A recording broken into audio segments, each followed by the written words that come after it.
Durante um evento no Rio de Janeiro, o presidente Lula disse que a obrigação do Estado é atender as pessoas mais vulneráveis, não mega empresários que só procuram a presidência para pedir bilhões. Vamos ouvir. O Estado tem obrigação de garantir oportunidade para que todas as pessoas possam vencer na vida. Esse é o papel do Estado. Não é atender, os megas empresários que cada vez que vão na presidência só querem também de pedir bilhões e bilhões e bilhões e bilhões e bilhões. Pega a dívida ativa brasileira. Você vai encontrar quase 2 trilhões de dívida. Veja se os pobres têm dívida. Não tem. Porque o pobre é o seguinte: quando ele compra o pão e o leite fiado e ele não pode pagar, ele passa de passar na frente da padaria. Ele tem medo de ser chamado de que está devendo. O rico não. O rico gosta de dizer que está devendo. Para ele é uma coisa charmosa dizer: eu peguei 5 bilhões no BNDES, juro de longo prazo, 5 anos de carência e vou pagar em 15 anos. Vamos ao debate. Caio, a fala do presidente afasta investidores do país, na sua avaliação? Olá, Leandro. Olá, doutor José Eduardo. Saudações à nossa audiência. Bom, em primeiro lugar, é preciso deixar claro que os investidores já estão deixando o Brasil. Jornal O Globo, dezembro de 2023, investimento estrangeiro no país tem queda de 17 bilhões de dólares no acumulado do ano. Então, uma queda aí de 22%, 80 bilhões de reais a menos para o nosso país. Vamos seguir. Revista Exame, janeiro de 2024. Pela primeira vez na década, o Brasil sai da lista dos 10 mercados mais estratégicos para CEOs. O levantamento entrevistou mais de 4.700 executivos de grandes empresas de cerca de 100 países. Então, esses são os fatos. Portanto, aquela narrativa de que o Brasil voltou e que Lula trouxe prestígio internacional ao país, bom, isso tudo não passa de propaganda enganosa do governo petista e seus simpatizantes. Esse Lula que ataca a lei das estatais, que combate a independência do Banco Central, que apoia ditaduras, que desinforma sobre o agro e que promove a irresponsabilidade fiscal, esse Lula afasta investidores, democratas e pessoas sensatas em geral. E a última fala do senhor Lula da Silva sobre subsídios para os ricos transborda hipocrisia. O Lula não tem nenhuma moral para criticar os mega empresários e seus empréstimos bilionários junto ao BNDES, porque foi o governo dele que consagrou essa prática de tratamento privilegiado às elites econômicas. Se não, vejamos. Revista Veja. Bancos lucraram 8 vezes mais no governo Lula do que no de Fernando Henrique Cardoso. Tá? Jornal O Globo. BNDES triplica na era Lula. O banco ficou marcado pela ajuda a grandes grupos como Petrobras, JBS Friboi, Braskem, Ambev, Vale e as empresas de Ike Batista. E o Lula está insistindo nessa fórmula das campeãs nacionais com o tal Plano Nova Indústria Brasil, que prevê bilhões e bilhões e bilhões de reais em crédito subsidiado a mega empresários. Ou seja, a desfaçatez do Lula é tão sem controle que ele é capaz de discursar contra suas antigas políticas econômicas enquanto as repete.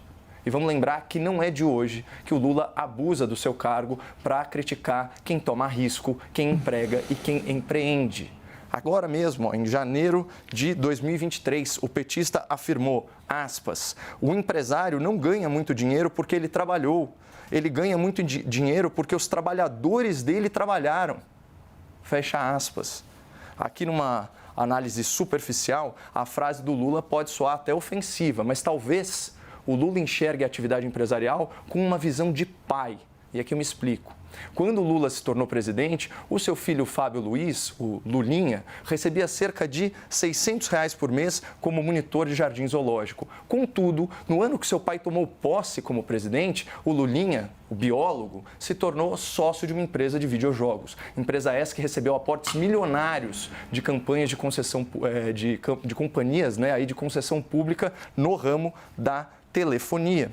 Daí em diante, Lulinha, o empresário, teve um salto patrimonial, praticamente um duplo twist carpado. Segundo os laudos aqui da Polícia Federal, repercutidos pelo jornal Estadão, em 10 anos, o filho de Lula, ex-monitor de zoológico, amealhou mais de 5 milhões de reais em rendimentos brutos na pessoa física. Então, para usar a expressão exata do Lula da Silva, Só nos resta saber quem foram os trabalhadores que trabalharam para que Lulinha ganhasse tanto dinheiro como empresário durante os governos do PT. Quando foi perguntado sobre os negócios milionários do seu filho e seu súbito enriquecimento como empresário, o Lula ofereceu sim uma justificativa à altura da sua honestidade. Aspas novamente. Que culpa tenho eu se meu filho é o Ronaldinho dos negócios? Bom, a julgar pelo descaso nessa resposta, a visão do Lula sobre ética empresarial ainda é muito pautada pela sua experiência pessoal à frente de um governo que já foi caracterizado por autoridades judiciais como uma cleptocracia, um verdadeiro governo de ladrões. Zé Eduardo, a fala do presidente afasta investidores na sua avaliação? Bom, olá, Leandro, olá, Caio, não. A postura política do governo já é conhecida, até porque Lula não é um presidente que começa agora, né? Ele já teve 2 mandatos anteriores. E 2 mandatos muito exitosos, porque ele saiu com uma alta popularidade do último mandato, com uma aprovação recorde da opinião pública. E por que saiu?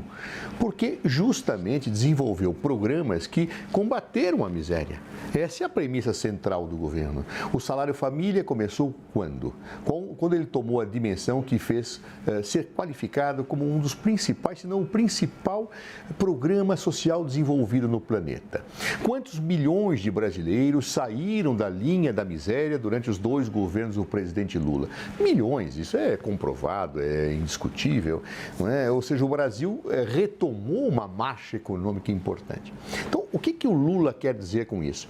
Ele quer dizer que, na verdade, numa sociedade capitalista como a nossa, em que há pobres e miseráveis, a ênfase do Estado tem que ser justamente o trabalhador mais pobre. E muitas vezes isto implica em aporte em programas até de incentivo àqueles que podem gerar emprego. Então, por exemplo, o governo está aportando, criando agora um programa de investimento de 250 bilhões na indústria. Com que objetivo? A especulação, o enriquecimento? Não. O favorecimento da ampliação de empregos que justamente permitirão que o pobre possa ter condições de participar da cidadania mais ativa, inclusive no plano do consumo, e aí fazer com que a roda do mercado gire. É diferente. E o que ele quis dizer é, há empresários que querem bilhões para enriquecer apenas. Não. Ele quer jogar dinheiro no mercado, inclusive para financiamento de empresários que possam gerar emprego. E, claro, na sociedade capitalista, o lucro é uma decorrência inevitável deste processo. Mas o objetivo do governo é favorecer a classe trabalhadora, com mais empregos, com mais postos, com virada de consumo. E me parece bastante curioso que nós temos que pensar claramente, veja, qual é o objetivo do presidente Lula se não esse? Alguém desconhece que seria esse de favorecer os menos favorecidos, né, de dar um apoio aos menos favorecidos? Não. O que me parece paradoxal são aqueles que defendem um Estado mínimo e aí defendem um apoio a empresários, né? Que o Estado apoie empresários, que defendem a mão invisível do mercado e apoiem em pedidos de empresários que efetivamente vão pleitear ao governo milhões, bilhões. É isto que não é possível. Lula tem em mente um Estado social. E o Estado social na sociedade capitalista, ele tem que fazer virar a roda da economia, justamente para atender os menos favorecidos, quando eu priorizo, então, com programas sociais e coloco programas que possam gerar situações da economia andar e abastecer as situações que, evidentemente, não estão bem postas. Então, não há nenhuma contradição nessa fala do presidente Lula. Ela não afasta empresários. Aliás, vamos lembrar dos 2 primeiros mandatos do presidente Lula, em que as pessoas vinham correndo para investir no Brasil, não no primeiro ano, mas depois. Isso se repete agora. Nós pegamos uma situação bastante desequilibrada no Brasil, em que até uma tentativa de golpe de Estado, mostrando alguma fragilidade aparente de instituições, se tentou fazer no dia 8. Ou seja, o investidor que olha isso fala assim, espera um pouquinho, eu quero ver como é que vai ser um país como esse, que tem uma situação polarizada, em que pessoas querem dar um golpe de Estado para voltar a uma ditadura, e não há nada mais avesso à previsibilidade da sociedade capitalista e ao desenvolvimento econômico do que regimes autoritários. Então, é absolutamente natural qualquer situação decorrente deste processo no primeiro ano do governo Lula, em força de todas as circunstâncias. eleições, e há vários fatores que pesam nisso, conjuntura internacional, uma série de fatores que não vem aqui ao caso de debater. Agora, respondendo objetivamente a pergunta, sem falar da família de ninguém, porque a pergunta é outra, eu estou objetivamente dizendo o discurso do presidente Lula não surpreende, é coerente com aquilo que ele fez nos 2 primeiros mandatos e procura implementar nesse 3º mandato. Caio, concorda com os argumentos do Zé? Não. Inclusive, eu queria só restabelecer aqui alguns dados, né, alguns dados oficiais, na verdade, do Instituto Brasileiro de Geografia e Estatística, né, para a gente desmistificar algumas narrativas sobre o lulopetismo. Em primeiro lugar, em 2016, quando o PT deixa o poder, né, isso é dado público, você tem 52 milhões de brasileiros vivendo em pobreza ou extrema pobreza.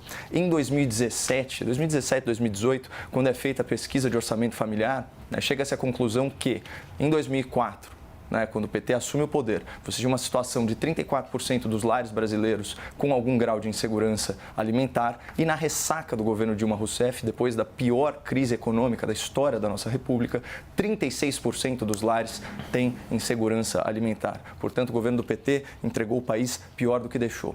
O ano em que menos brasileiros estiveram abaixo da linha da pobreza é o ano de 2020, quando praticamente uma década de Bolsa Família foi paga em questão de meses por causa do auxílio emergencial. E, da mesma forma, foi o governo anterior que dobrou o número de famílias beneficiadas pelo Bolsa Família ou Auxílio Brasil. E não só isso, triplicou o valor médio do benefício, que saltou de R$ 191 em valores corrigidos para R$ 600.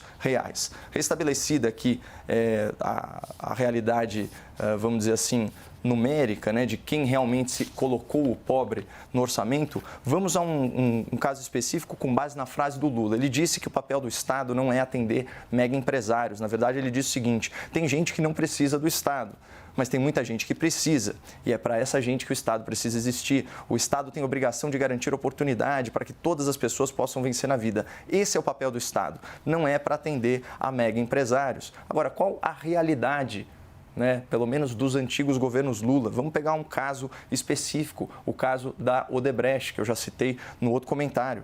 Você tem o quê? No Poder Executivo, um aumento da carteira, né, e uma expansão de desembolsos no BNDES. Inclusive, o BNDES teve queda aí de 45% no lucro e aumento de 22% nos desembolsos e queda de 5% no ROI. Ou seja, já está liberando mais dinheiro, mesmo antes do plano da indústria. E no judiciário, vamos lembrar que a Transparência Internacional acabou de denunciar o tal judiciário de coalizão, a anulação de multas bilionárias de empresas subsidiadas pelo BNDES e envolvidas em escândalo de corrupção durante o lulopetismo. Né? Então, dá um exemplo de manchetes aqui para pegar o mesmo veículo. Estadão, em 2019, BNDES projeta a perda de até 14 bilhões com financiamento à Odebrecht. E esse mesmo periódico noticia agora em 2024, Toffoli suspende pagamento de multa bilionária do acordo de leniência da Odebrecht. Então, está se referindo àquela decisão monocrática, decisões monocráticas controversas, né, mencionadas no relatório, né, de combate à corrupção da Transparência Internacional. Então, a questão é a seguinte: esse ambiente de capitalismo de compadrio, né, em que, inclusive, as indicações ao Poder Judiciário acabam atendendo os interesses de mega empresários, para usar a expressão do Lula, e isso se dá durante o governo do PT. Na verdade, o governo Lula é o governo das elites. Eu já mostrei aqui a elite dos empresários e da indústria, né? A gente teve aqui o triplo de crédito no BNDES e nos bancos privados, aí um aumento de até 8 vezes o faturamento. Não só também isso, mas também a elite da imprensa. Quando a gente vê via SECOM, né, a publicidade oficial, né, tem casos em que o mesmo grupo econômico de mídia recebeu 200 milhões durante o lulopetismo e cerca de 2 milhões na administração anterior, e finalmente a elite artística. E a gente pode ver isso, inclusive, nas notícias sobre a Lei Rouanet. Inclusive, nós temos hoje em dia a maior autorização para valor de captação em 21 anos, 16,5 bilhões de reais. Então, se você pertence a alguma dessas elites, certamente você está muito bem representado pelo governo do senhor Lula da Silva. Zé, concorda com os argumentos do Caio? Eu até me confundi um pouco, porque eu pensei que nós estamos falando do governo Lula. Os dados foram apresentados são de 2016. Lula governou de 2002 a 2010, quando tínhamos uma situação econômica no país. Depois disso veio o governo Dilma, que eu, inclusive, muito orgulhosamente participei. E nós podemos discutir o governo Dilma, tudo o que aconteceu, a desestabilização institucional que ocorreu, a crise dos commodities, que geraram uma série de situações e, porventura, até algum erro do governo. Mas nós estamos falando do governo Lula, não? E aí acabou em 2010, né? Então, eu estou fazendo uma análise comparativa com 2010. Se quiser falar do governo Dilma, também, não há problema nenhum. Podemos discutir num bloco, desde que a pergunta fosse essa. A pergunta também não falava, aqui sei, de decisões do Toffoli, então não vou comentar isso. Eu vou me ater exclusivamente ao objeto daquilo que foi colocado. Em relação ao objeto que foi colocado, quando termina o governo Lula, em 2010, nós temos uma situação de milhões de brasileiros tendo saído da miséria. Nós temos todo um conjunto de situações que é aquele que eu registrei. Posteriormente a isto, então aí vira-se a página, falamos não mais de Lula, falamos de Dilma Rousseff, são duas pessoas diferentes que pertencem ao mesmo partido político e dois períodos históricos diferentes. Então, se nós queremos falar da verdade dos fatos, vamos recolocar os fatos na história. Em 2011 a 2016, no governo que eu participei, se vocês lembrarem muito bem, é a partir de 2013, 14 que começa a grande confusão a partir da crise dos commodities, que criou uma ambiência política no país muito complicada, inclusive com a eleição de um senhor probo, aplaudido por muitos da oposição na época, que era Eduardo Cunha. Não é? E isto gera uma desestabilização, uma fusão entre as correntes neoliberais e Eduardo Cunha, que faz com que a insegurança jurídica no Brasil afastasse investidores, com que as pautas bombas fossem criadas, que a crise dos commodities não pudesse ser enfrentada como devia, inclusive pelo ministro Levi, que havia sido nomeado por Dilma Rousseff. Isso gera um ciclo perverso em que política, institucionalidade e crise externa geraram impeachment e um resultado muito ruim no final de 2016, em que as causas podem ser discutidas, não é? Então, eu acho que nós temos que pegar bem os fatos, e aí, se a gente começa a misturar fatos com fatos, fatos com fatos, aí nós vamos discutir o Odebrecht, aí vamos discutir a decisão de Toffoli, aí vamos discutir os filhos do Lula, nós fugimos um pouco do foco, que é exatamente o objeto da pergunta. E o objeto da pergunta qual era? O Lula vai afastar investidores? Não. Ele tem um histórico do governo de 2002 e 2010. Possivelmente, os investidores que tiverem uma agudeza de espírito e uma reflexão maior vão discutir as causas do governo Dilma, o que determinou aquilo, não é? Inclusive com duas situações diferentes, a partir da sua metade e antes da sua metade. Há um conjunto de situações que podem ser perfeitamente discutidas. Isto é, Lula já mostrou suas credenciais nos dois primeiros mandatos, vai e está mostrando suas credenciais agora. Ele tem uma preocupação clara com os pobres, se os ricos vão ganhar dinheiro a partir do girar da roda econômica. Isto é uma característica da sociedade capitalista e me espanta que pessoas que defendem o capitalismo não concordem com isto. A verdade é que, efetivamente, virar a economia no capitalismo significa gerar lucro implica riqueza, implica crédito, em pagamento de crédito, em banco ganhando dinheiro. Agora, a preocupação central disso, para Lula, sempre foi os pobres. E é isso que fez com que ele tivesse grande popularidade, inclusive nas camadas mais pobres da população, e ganhasse a eleição de Jair Bolsonaro. Para encerrar esse assunto, Caio, você tem a palavra agora, depois do Zé. Bom, na verdade, quando se questiona se a fala de Lula afasta os investidores, isso é porque ele está criticando empresários. Eu só ressaltei a hipocrisia da fala, a hipocrisia do ponto de vista político, porque ele está criticando sua própria política econômica, e a hipocrisia também do ponto de vista pessoal. Afinal de contas, ele ataca, um segmento econômico do qual o seu próprio filho faz parte e, aparentemente, dele se beneficiou. É importante a gente retomar o que ele disse sobre endividamento. Primeiro, ele fala que o pobre não deve, o que é um tremendo erro em termos de conhecimento da economia, até porque o governo dele tem um programa para combater essa situação. 3/4 das famílias brasileiras estão endividadas. Mas aí ele disse que o rico gosta de dizer que está devendo e que ele se gaba de ter pegado um empréstimo no BNDES, a juros, a juros baixos e com tanta carência, não sei o quê. Bom, quem determina as condições da linha de crédito e o volume do subsídio é um banco público. Um banco público, né, cuja direção é de um sujeito que, para estar lá, Lula teve que mexer na lei das estatais por decreto. Inclusive, uma decisão que está sob júdice. Então, percebam a hipocrisia. Ele critica a política que adotou das campeãs nacionais quando foi presidente e que é a mesma política que ele está realizando agora.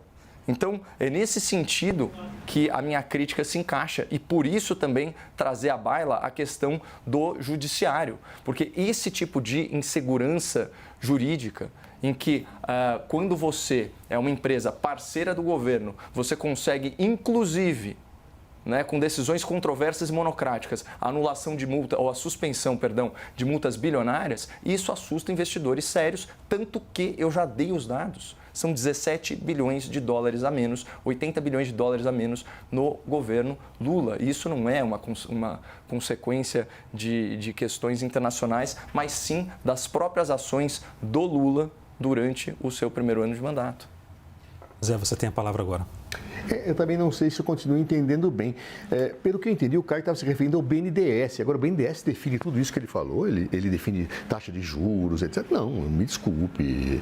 Eu acho que é todo um sistema econômico, inclusive o Banco Central, que não se confunde com o BNDES, tem um papel, diria, mais ativo nisso. E o Banco Central teve seu presidente nomeado por Jair Bolsonaro. Lula propunha a queda de juros, vamos lembrar disso. E isso, infelizmente, não ocorreu no ritmo que o governo queria. Ou seja, BNDES faz uma coisa, Banco Central faz outra, e veja, e o Banco Central sozinho, ele tem que se prender a uma série de fatores que são conjunturais, ele não tem este poder.